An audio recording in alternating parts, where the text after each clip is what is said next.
I want to congratulate the senior 4 leavers and T7 leavers upon this successful completion, and of course their parents and their candidates.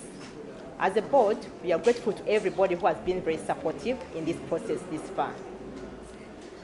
We had a case in Kakumiro last week where we had 23 candidates of St. Catherine Primary School in Kakumiro who missed writing their mathematics paper.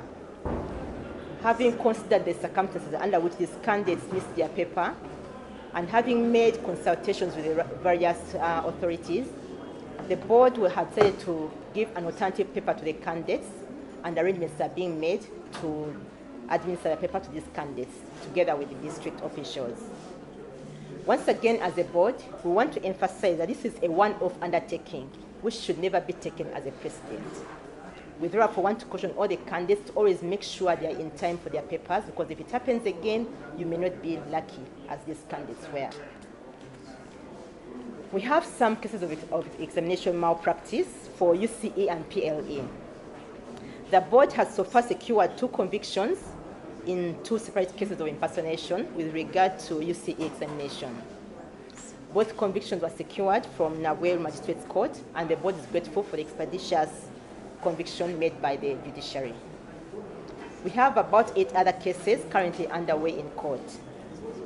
The UCE cases are mainly pertaining to impersonation as well as abetting and facilitating aiding malpractice.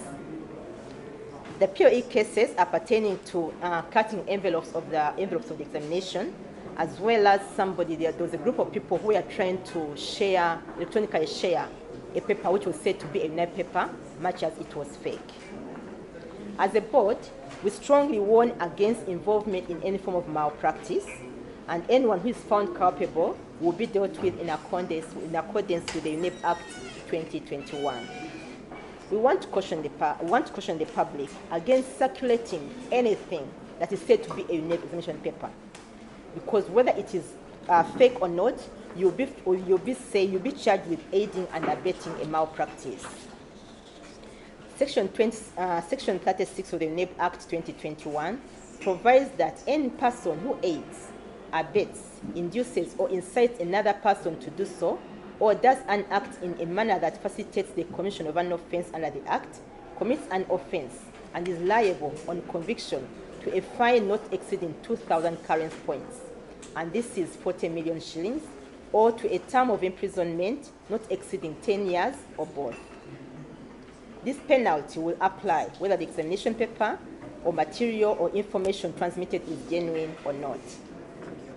Members of the public can report cases of malpractice through the board's toll-free lines, and we have two toll-free lines, that is 0800 211 077 or 0800 111 427.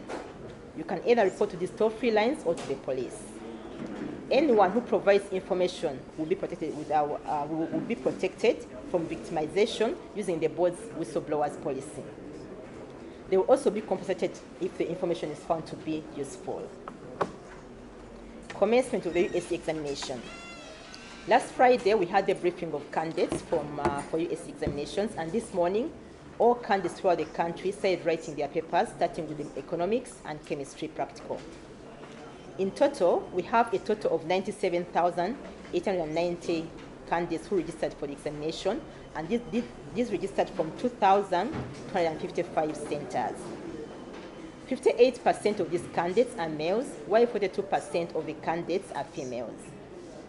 17,319 candidates are sponsored by the government under the Universal Post O-Level Education and Training Program, UPOLET.